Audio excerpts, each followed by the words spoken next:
ऐकलात ना कसा होता एरोप्लेनचा आवाज? खूप वरून इतके जातात ना. तर नमस्कार आणि शुभ सकाळ. कशा आहात? बरे आहात ना? बरेच असलं पाहिजे. मी आज सकाळीच म्हणजे काम सगळं घरचं उरकल्यानंतर जेवण वगैरे झाल्यानंतर गार्डनमध्ये आलेली आहे. मला वाटलं आता ऊन कमी असेल आणि जे काम करायचं आहे संध्याकाळी ते आताच करून घ्यावं, पण ऊन खूप आहे. मला ना हे 2 पॉट आज रेडी करायचे होते. हे बघा, हे पहिलं होतंच आमच्याकडे, ह्याच्यामध्ये माती फुल होती आणि ही पेंटचा डब्बा आहे. तर परत मला आणि हे टाकून दिलेली वस्तू आता परत आणि उपयोगाला आणावी लागत आहे. कारण जमिनीवर कितीही लावा त्याला काही उपयोग होईना झाले. कारण जमीन अपुरी पडायला लागलेली आहे. आणि भाजीपाल्याची नावं लिस्ट खूप मोठी आहे. हे लावायचं आहे, ते लावायचं आहे. तर मग आता काय करायचं? परत तेच डब्बे घेतले. एक पेंटचा घेतला, एक जुना घेतला. आता ह्याला वेज कसं करायचं? हे 2 पॉट आज मला रेडी करायचे आहेत. तर मोठे मोठे पॉट आहेत एकदम छान. काही पण येऊ शकतं अगर लावलं तर. तर आता ह्याला वेज कसं करायचं? आता हे टूल्स मी घेतलेली आहे. पाहते हिच्यानं होतं आहे का? हेच काही करता येतं आहे का? जर छिद्र झालं तर ठीकच आहे. कारण आणि छिद्र होणं तर आवश्यक आहे. छिद्र नाही झाले तर मग पाणी इतकं साचून जाईल मध्ये आणि भाजीपाला काहीच येणार नाही. म्हणून छिद्र करणं खूपच जरुरी आहे. मी प्रयत्न केला असा आपटल्यानंतर किंवा काही केलं तर ह्याचं वेज पडेल का? पण शक्यच नाही. इतकं स्ट्राँग आणि इतकं मजबूत आहे ना हे पेंटचे डब्बे. काही केल्या ते काही वेज होत नाही.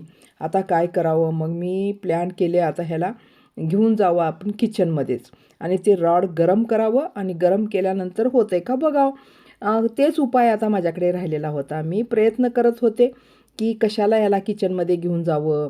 हे जुना डबा आहे. हे जुना डबा लवकर झाला. हे अगोदर ऑलरेडी झालेलं होतं म्हणून हे झालेलं आहे. तर त्याच वेजामध्ये मी मारत आहे म्हणून ते होत आहे. पण ते डब्बा जे आहे ना खूपच स्ट्रॉंग आहे. हे पहा, ह्याला झालेलंच आहे. मी अगोदर केलेली होते. त्याला काही त्रास नाही झाला मला. पण हे करणं म्हणजे खूपच अवघड झालं. आता ह्याला छिद्र कसं करायचं? कोणतंही काम ना हाती घेतोच, पण त्याची अगोदर प्लॅनिंग पाहिजे बघा, तेव्हाच होतं. आता मी असंच घेतलं हातात, किती दिवसापासून म्हणत होती की 2 अजून डब्बे रेडी करावं. पेंटचे ना, घरला पेंट दिलेले खूप डब्बे उरलेले आहेत अशा पेंटचे डब्बे. मग आपण त्याचा वापर केलो, काही भाजीपाला लावलं माती वगैरे टाकून, तर मग उपयोगाला तर येतील ना. अशा विचारानं मग मी म्हटलं चला ह्याला वेस्ट तर काय असं करता येत नाही. आता ह्याला सरळ किचनमध्येच घेऊन जावं. काहीच उपयोगाचं नाही. मी म्हटलं आता खुरप्यानं तरी होतं आहे का? खुरपंच मोडून जाईल, पण ते काय होणार नाही. शक्यच नाही. आता एकच उपाय राहिलेला आहे, रॉड गरम करणे आणि त्याला वेज करणे. खूप प्रयत्न केला असं साईडला इकडे-तिकडे मारून करून, तर काहीच उपयोगाचं झालं नाही आणि होणार बी नाही उपयोगाचं. कारण हे डब्बेच तसे आहेत. मजबूत आहेत हे डब्बे. मग आता जावंच लागेल किचनमध्ये ह्याला घेऊन आणि आपलं जे पहिलं आपण करत होतो तेच आता केलं पाहिजे. तर मी आता आलेली आहे किचनमध्ये आणि आता रॉड गरम करायला ठेवलेली आहे. पाहू आता रॉडनं तर होईल का नाही. तर खूप छान रॉड गरम करायचं एकदम तेज. आणि मी पोळल म्हणून कपडासुद्धा धरलेला आहे. झालं बघा. हे पहा. प्लास्टिक असतं ना गरम ह्याच्यानं पगळतं, म्हणजे मग हे चांगली आयडिया आहे. पहा, आता माझ्याकडे अजून 4-5 डब्बे पडलेले आहेत. त्याला वेज मी आता अशाच प्रकारे करणार आहे. आपलं टाईम पण वेस्ट होणार नाही आणि लवकर आपलं काम होऊन जाईल. आता सरळ असंच वेज करायचं. तर झालेली आहेत माझे 4-5 वेज मी केले. खूप चांगल्या प्रकारे वेज झाले. आता लावायची आहे भाजी. खूप कष्टाचं काम आहे पहा. असे मोठे मोठे डब्बे हे पहा. असे 4 वेज झाले बघा. किती मस्त झाले ना हे पहा. आता हे काम माझं झालं. एक काम झालं. आता दोन्ही डब्याला छिद्र झाले. आता लावायचं आहे ह्याच्यामध्ये भाजीपाला. पण भाजीपाला लावायच्या अगोदर ह्याला भरावं लागेल ना. कशानं भरावं? इतकी माती कुठली आणावं? काय करावं? हे बघा, मी कचरा जे होता घरचा वापरलेला, इकडचे तिकडचे पानं वगैरे पडलेले ठेवलेले होते, ते दोन्हीमध्ये अर्धे अर्धे घातले. पण खूप मोठे डब्बे आहेत, ते भरायचं काय लवकर भरणारे नाहीत. मग मी म्हटलं थोडं घरच्या पुढे जे आहे ना रेती पडलेली आहे, तर ते रेतीही थोडंसं घालावं, म्हणजे मातीमध्ये मिसळून रेती भुसभुशीत होईल. मग तेच रेती घेऊन मी आता तिथंच चाललेली आहे आणि घातले बघा. मी दोन्ही डब्यामध्ये अर्धे अर्धे रेती घालून टाकली. थोडंसं आता वरी आलेलं आहे. वरी नाही म्हणजे अर्ध्याच्या खालीच आहे आणखीन. माती पाहिजे आता पुष्कळ. तर मी गार्डनमधून तिकडच्या मागच्या साईडवरून तिकडून माती आणलेली आहे पहा, एकटीने. आता काय करणार, कुणी आहे पण नाही कामाला मदतीला, एकटंच करावं लागणार आहे. आणि जे आमच्या नाती आहेत, मुली आहेत, ते सगळे गेलेले आहेत टूरवरती. आणि इकडं जे किरायदारी नाही तेही हेल्प करते ना, ते भाडे करू, ती आता बाहेर गेलेली आहे. मग मी असं करून एकटीनंच आणलं आणि घातलं त्याच्यामध्ये. थोडंसं म्हणजे समाधान झालं की बाई हां थोडं वरती आलेलं आहे. तर हे पहा, आता दोन्ही ह्याच्यामध्ये अर्धं अर्धं घालून टाकते. माती खूप छान आहे. गेटच्या तिकडच्या मागच्या बाजूला घर बांधत आहेत ना, तर ती माती राहिलेली होती थोडी, अजून अजून आहे 2-4 डबे अजून आपण आणू शकतो. तर असं करून मी आता घातलेलं आहे. आता पूर्ण अजून एक टोपलं जाईल, पण तेवढी आता घालायची माझ्याकडे हिंमत नाही. तिथं आणणं घालणं खूपच अवघड काम आहे. डबे रेडी करणं, भाजीपाला लावणं काही साधी गोष्ट नाही आहे. तर आता मी याला पाणी मारून घेते सगळं, म्हणजे दबून जाईल थोडंसं.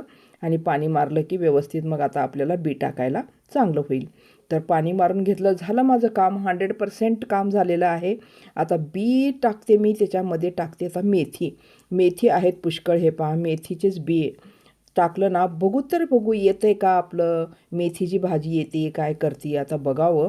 आणि तेवढं काही जास्त उन्हातही ठेवणार नाही. इकडं अलीकडेच कट्ट्यावरच ते 2 डबे ठेवते आणि बरोबर त्याला वेळेवर पाणी वगैरे घालत जाते. येतेत का बघूत. आपण प्रयत्न करत जायचं, फळ मिळेल न मिळेल ते आपलं देवावर सोडून टाकायचं. तर खूप काही करतोत आपण, ते सगळ्यांचं का फळ आपल्याला मिळतंच का, मिळत नाही. पण करायचा प्रयत्न आपण सोडतो का, सोडतही नाही. म्हणून तशाच प्रकाराचं हे पण काम आहे. हे पहा असं टाकलेली आहे मी असं मेथी याच्यामध्ये. आणि येते का बघावं आता. मेथीची जर भाजी आली तर चांगलीच आहे. बघा डबे मी पूर्ण भरलेही नाही. आणखीन एक टोपलं माती बसू शकते मध्ये, पण शक्य झालं नाही मला घालणं. इतकं तिथून आणून घालणं मला खूप अवघड झालं हे काम. आता इथं पण हे बघा, हे आहे सिंक पूर्वीचं जुनं आणि उगीच पडलेलं होतं, तर ते पण मी वापरात आणलेलं आहे भाजीपाला लावण्यासाठी. तर हे उगीच उठलेलं होतं तोंडल्याचं वेल, ते सगळं काढून टाकले मी आणि माती थोडी भुसभुशीत केले ह्याला. आणि इथं पण टाकावं आता, काय कोणतं तरी बी टाकावं म्हणून ह्याला पण मी आता चांगलं करत आहे. कारण ना किती ठिकाणी तुम्ही बी टाकाल तितकं आपल्याला फायदाच असतो. उगी मोकळ्या जागा ठेवायच्या नाही, मोकळे पॉट ठेवायचे नाही. आणि हे आहे बघा शेपूची भाजी, शेपूचे बी. तर तेच मी आता टाकून घेते. पाहूत येतं आहे का. अगोदर पण मी टाकलेली होते, पण शेपू काही आलं नाही. इतकं नाजूक असते ना शेपू, थोडं पाण्याचं प्रेशर वगैरे त्याच्यावर पडलं तर ते येतच नाही. तरी बघत लावूत आपण काय होतं आहे काय नाही. 2 डब्यात मेथी झाली. आता याच्यात पण शेपू टाकले, शेपूची भाजी. आता दुसरीकडे आणखीन एक, हे एक पॉट खाली आहे बघा. इथं पण काहीच नाही. आलूचं लावलेली होते ते काही येतही नाही, वाळून चाललेलं आहे. तर ते सगळं काढून आता हिच्यामध्ये पण शेपू टाकून देते. म्हणजे 2 हिच्यामध्ये शेपूचे बी टाकलेले आहे. शेपा पण छान असते ना, शरीराला खूप छान भाजी होते. ते पण खाणं, सगळ्या भाज्या खाल्ल्या पाहिजे माणसानं. जर हेल्दी राहायचं असलं, आपल्याला कोणताही रोग नको शरीराला असं जर वाटत असलं, तर पालेभाज्या वगैरे सगळ्याच भाज्या खायला शिका. आणि आम्ही सगळ्या भाज्या खातो. कोणतीही भाजी अशी नाही की आम्ही खात नाही, ती भाजी आम्हाला असे आवडत नाही, असं कोणतंही नाही. आणि हे पहा किती छान फुलाचं मी थोडेसे असे फोटो घेतले ह्या फुलांबरोबर. मस्त पिंक पिंक कलर, खूप छान छान असे फुलं लागलेले आहेत. गार्डनची शोभा पहा किती छान वाढलेली आहे ह्याच्यामुळे. आता इथं ना टमाटरचे झाडं आहेत आणि ते पडलेले आहेत जमिनीवरती. तर ते झाडं पण आता आपल्याला वाचवायचे आहेत ना काही करून. त्यात ही ती निगा राखायचीच आहे ना आपल्याला. मग आपण लाव तर निगा राखणं आपलं काम आहे. तर त्यालाही मी लाकूड वगैरे लावलं आणि चांगलं त्याला बांधून टाकलं सुतळीनं. आणि 2 झाडं एकाच ठिकाणी असं बांधलेलं आहे मी. तर अशा प्रकारे प्रत्येक झाडाची निगा ठेवावी लागते, बघावं लागतं, लक्ष द्यावं लागतं. इथं एक आहे जास्वंदाचं, सारखं इकडं पडायला लागलेलं आहे. तर त्यालाही मी गेटला बांधून टाकले. लाकूड अगोदरच बांधलेलं होतं. थोडंच काम असतं पण डोकं लढवावं लागते, कुठं काय आणि कसं काय करायचं ते. तर हे तर पहा अशी मी बांधलेली आहे. उसं खाऊन टाकलेली होती ना, उसं म्हणजे आपले पूजाला आणलेले ते तसंच वाळलेले होते, ते लाकडाप्रमाणे काम करत आहेत. हे पहा कसं छान आलेलं आहे बिन्नीस. ह्याला पण बांधावंच लागेल. हे पण पहा आडवं कसं पडत आहे. आणि हे पहा फुलं पहा किती मस्त असे आलेले आहेत. एक फुलात बघा एक कळीमध्ये डिझाईन आणि दुसऱ्या कळ्या पांढऱ्या अशा. आणि हे बघा वांग्याचं आणि हे मोठं घोळ त्या दिवशी मी लावलेली होती ना, तर असं. आणि हे बघा गुलाबाचं फूल, फांटी हिच्यावर पडली ते तुटलं बघा तिथलं. हे पहा किती छान आलेलं आहे. हे पहा फुलं लागतील आता ह्याला. तर चला आता पाणी घालायचं काम करते. पाणी घातलं ना कितकं छान वाटते ना गार्डन. काल काय पाणी घातलेच नाही, घालणं झालंच नाही. तर चला पाणी मस्त अशी घालून घेते. आणि दररोज पाणी घालतो ना, मग थोडं थोडंही घातलं तरी चालतंय. पण माझ्यानं तर जास्तच पाणी घातलं जातं सगळ्या ह्याला. हे पहा, खूप मस्त वाटतं असं पाणी घातलं की नाही. आणि चिमण्या वगैरे पण येतात, असे पाणी घातलं की चिमण्यावाला खूप खूप आवडतं. आता दुसऱ्या दिवशी सकाळी बघा थंडावा असतो ना, तर चिमण्या येतात. चला मग आजच्या व्हिडिओला मी इथंच संपवते. आणि तुम्हाला हा व्हिडिओ कसा वाटला नक्की सांगा. भेटू आपण पुढच्या व्हिडिओमध्ये. तोपर्यंत धन्यवाद.